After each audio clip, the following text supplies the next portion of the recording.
por estar con nosotros en su canal América Despierta. Gracias a las personas que se han suscrito. No olvide darle like y tocar la campana para que le lleguen nuestras nuevas publicaciones. Gracias por estar con nosotros. El día 19, los días 19 al 23 de enero de 2026, se llevó a cabo la 56ª reunión del Foro Mundial Económico. Este Foro Mundial inició en el 1971 y continúa a la fecha. Inicialmente, aunque ahora se abre a algunos políticos, era el club de los multimillonarios, el club de los banqueros y el club de los gobernantes del primer mundo. Ellos decidían sobre el futuro del mundo, del futuro económico del mundo. Su objetivo fundamental era la globalización. Vean la fecha, 1971, y lo que posteriormente se consideró como el neoliberalismo. En esta reunión de Davos estuvo presente el primer ministro de Canadá, Mark Carney, el cual, pues, dadas las publicaciones de la prensa europea, norteamericana, mexicana, se llevó el premio Nobel de ese día. Fue el más aclamado, su discurso fue publicado íntegramente en muchos periódicos del mundo y comentados en México. La presidenta de México, Claudia Sheinbaum, lo felicitó por su discurso, por el señalamiento de que el orden mundial hasta el momento había sido roto. Un orden mundial que se habla en abstracto, pero que no se menciona cuál es su origen. Solamente se señala que el orden mundial anterior era uno basado en reglas. Si revisamos la historia norteamericana y la historia del mundo en 200 años, vemos que esas reglas y esas leyes han sido impuestas por Estados Unidos, aunque hoy Donald Trump las rechaza y se opone a ellas. Finalmente, después de la Segunda Guerra Mundial, en la reunión que se llevó a cabo en el distrito o en el condado de Bretton Woods, en Estados Unidos, se llegó a un acuerdo, digamos, mundial de reconstruir el orden. En ese momento Inglaterra perdió la supremacía dada su deuda inmensa después de la Segunda Guerra Mundial. La libra esterlina dejó de ser la moneda de cambio y la moneda de reserva para ser sustituida por Estados Unidos. Se construyó el Fondo Monetario Internacional y el Banco Mundial, los cuales tenían como objetivo promover el desarrollo del mundo, el desarrollo de los países que menos habían podido crecer en su economía y que a la misma vez estaban endeudados. A partir de ahí se va construyendo un orden con reglas que son violadas exclusivamente por aquellos que mandan, entendamos, Estados Unidos, Europa. Son los dueños del escenario en ese momento. Obviamente que en Bretton Woods no se invitó a la Unión Soviética, ya se hablaba del enemigo a vencer como Guerra Fría. Así que Estados Unidos toma su primacía, su dominio en el mundo entero y el dólar se equivale al oro. Hay un valor paralelo que le da estabilidad al dólar. Los años transcurrieron y la deuda norteamericana fue aumentando, algo que hizo que finalmente Nixon dejara de reconocer el oro como metal equivalente al dólar y puso el petróleo. Aunque esto lo hizo en el 70, y en el 70 también estaba formándose el Fondo Económico Mundial, en el 1973, el 11 de septiembre, Richard Nixon, Henry Kissinger y Augusto Pinochet llevan a cabo el primer golpe militar neoliberal en América Latina. Muertes incalculables, miles de chilenos fueron asesinados. El presidente Salvador Allende fue asesinado, decenas de miles de exilados, esto en nombre de la democracia y de la libertad de prensa y de la libertad de comercio. Posteriormente, Margaret Thatcher y Ronald Reagan anuncian un cambio radical en las relaciones económicas. En la década de los 80 ya se habla libremente sobre el neoliberalismo. Todo esto va siendo conformado por Estados Unidos y sus aliados. Inglaterra, Europa, Francia, Alemania, todos están de acuerdo en esta nueva construcción del mundo.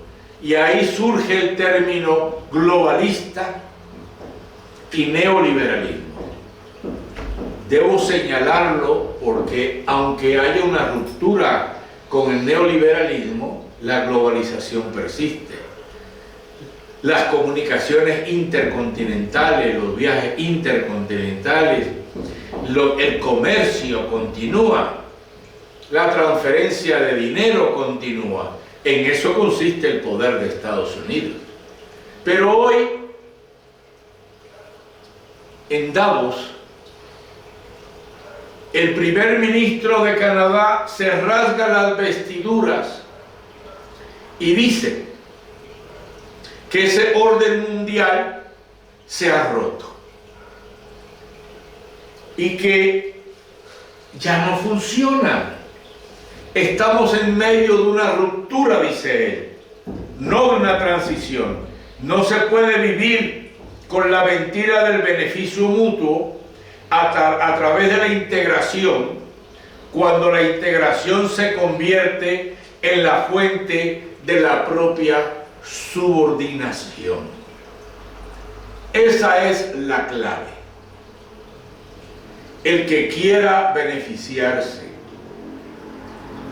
de la integración económica con Estados Unidos tiene que subordinarse. Ese es el cambio. Las leyes las va a marcar nuevamente Estados Unidos. Borrará las antiguas, hará unas nuevas. Pero el eje central de este cambio es la subordinación. Es cómico porque Marcelo Ebrard celebra que estamos integrados a la economía norteamericana. Gran integración e intercambio. Las fortalezas en la revisión del T-MEX, señala Ebrard.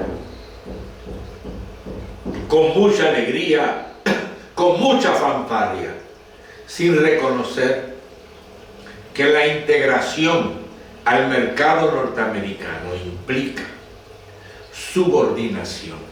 Ese cacareo que tiene doña Claudia de soberanía, soberanía. Hemos enviado 37 mexicanos sin juicio a Estados Unidos, pero fue una decisión soberana. Extraditamos a los mexicanos cuando se nos los da gusto y gana, pero soberanamente, soberanamente. Y la estrategia que explica el señor Ebrard de cuál es la política del gobierno, considerará, además de la subordinación, dos frases que ejemplifican el modelo económico previo a Richard Nixon. Hecho en México, ahora compraremos todo lo que es hecho en México, algo que fue la semilla de la fayuca, porque lo hecho en México carecía de calidad. Usted compraba un tornillo y si no garantizaba que la tuerca estuviera unida, jamás iba a encontrar una tuerca que pudiera ser utilizada y enroscada en ese tornillo. Esa era la baja calidad de los productos mexicanos. No sé cómo será ahora con la 4T, si se mantendrá un control de calidad. Y lo otro, que es clásico de ese periodo, desde Ávila Camacho hasta Luis Echeverría, es la sustitución de importaciones. Vamos a dejar de comprarle a los chinos. Vamos a sustituir lo que ellos nos venden por lo que nosotros producimos. Este hombre parece que está soñando con pajaritos preñados, ¿o qué le pasa? ¿Cómo es que en este sexenio vamos a producir lo que los chinos producen? ¿Ah? ¿De qué se trata? ¿A quién me está engañando? Es un mentiroso. Que vamos a sustituir las importaciones de Asia, no nada más la China, las de Vietnam, las de Camboya, la de Indonesia, todo vamos a producirlo nosotros. Ah, caray, ¿y por qué no se hizo antes? Y que el único conflicto que tenemos con Estados Unidos es el origen, el certificado de origen, que consta de dos partes. Una, donde se hacen las partes que luego se unen en México y que sale el producto. Por ejemplo, si estamos hablando de un carro, donde se producen las partes que después se van a unir para formar el carro. Actualmente, la gran mayoría de esos carros que se exportan para Estados Unidos tienen un 65% de componentes hechos también en México. Pero no es tecnología mexicana. No es tecnología mexicana. Es tecnología de la Nissan. Es tecnología de la Ford. Es tecnología de la Volkswagen. Si se va, nos quedamos sin esa fábrica. Así de sencillo, porque en todos estos 40 años de Tratado de Libre Comercio, México no se ha preocupado por producir su propia tecnología. Así que yo no sé cómo es que Ebrard pretende que podamos producir en 4 años lo que vamos a consumir y vamos a sustituir de Asia, no nada más de los chinos. Ni siquiera los gringos han podido sustituir lo que producen los chinos. Tienen una crisis de semiconductores y de chip que se ahogan. Pero acá se va a superar. Eso es lo que viene por ahí. Y para que se deje muy claro de qué se trata la relación integración económica y subordinación, el jefe del Estado Mayor Conjunto de la administración de Trump, el señor Dan King, acaba de convocar a una reunión el 11 de febrero, para el 11 de febrero, citando a 32 países de América Latina. 34 países, perdón, de América Latina. Casi los miembros de la OEA, de la Organización de los Estados Americanos. Y lo más cómico es que ahí abiertamente, lo más interesante, abiertamente, no tiene tapujo el estilo Trump.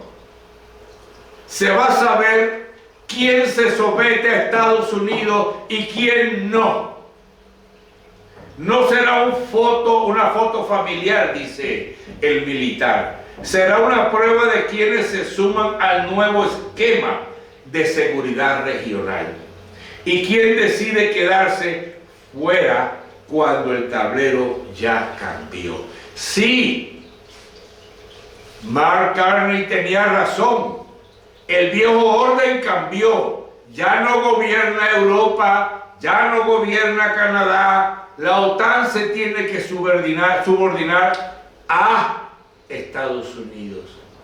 América Latina, si quiere integrarse al mercado norteamericano y beneficiarse del dólar norteamericano, tiene que subordinarse. Esas son las nuevas reglas. ¿Y de qué los quiere engañar el señor Ebrard y doña Claudia? Que esto es un acuerdo entre iguales y que vamos a buscar y vamos a firmar lo que mejor nos convenga. No, señor, usted va a firmar lo que le van a poner al frente, si es que se llega a firmar.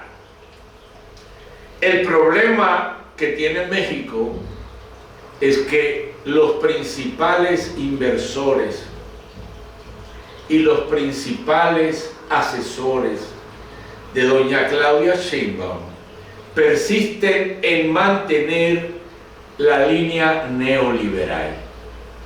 El Consejo Coordinador Empresarial quiere mantener el neoliberalismo unido a Europa.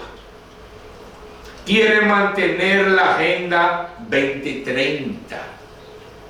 Las 5 compañías bancarias que gobiernan Wall Street, JP Morgan, Goldman Sachs, Morgan Stanley, Citigroup y Bank of America, unido a la nueva banca emergente BlackRock, presionan para que el neoliberalismo perdure por encima de Trump. Y esa es la guerra que se tiene Trump con Europa, donde ellos presionan para revivir el neoliberalismo y Donald Trump presiona para establecer gobiernos soberanos independientes que decidan sobre su futuro, especialmente Estados Unidos. Y por eso es que abiertamente dice que se pasa por el arco del triunfo las leyes internacionales. Para eso tiene el ejército más grande del mundo, para eso tiene la economía más grande del mundo, y para eso él es un bocón, y lo rodean personas agachadas como Mark Carney y Claudia Sheinbaum. Aunque cacareen en Davos, aunque cacareen en las mañaneras, se van a someter. Se van a someter. Porque no desarrollaron sus países. No desarrollaron economías independientes. Son economías, como el mismo Marcelo Ebrard reconoce. Somos los primeros exportadores de Estados Unidos. Somos los primeros consumidores de lo que produce Estados Unidos. Estamos integrados. Pues si estás integrado a Estados Unidos, te vas a tener que someter. Y déjate de estar hablando cuentos. Que un viraje estratégico, ¿cuál viraje estratégico? Quiere gobernar su país y el mundo. Ya lo escribió en su estrategia nacional de seguridad. Yo no sé por qué no lo entienden. Si algo tiene Trump, es que habla muy claro. Pero bueno, aquí seguimos con las cantinfladas y con los diciendo que sí, pero que no. Y uno lee ese artículo de Ebrard y tiene que buscar un diccionario para entender las rebuscanzas que él hace. las galimatías que hace para que nadie entienda, pero esto es muy sencillo. Si queremos integrarnos a Estados Unidos, tenemos que subordinarnos. Esa es la solución. Y el 11 de febrero se le tendrá que decir al jefe del Estado Mayor si lo vamos a hacer o no lo vamos a hacer. Si nos vamos a someter a los designios norteamericanos y vamos a ser vasallos y lacayos de Estados Unidos, o trataremos de construir un país libre y soberano, independiente, con una economía propia. No lo creo. No hay ovarios ni testículos para que eso ocurra. Gracias, compañero. Viva México libre.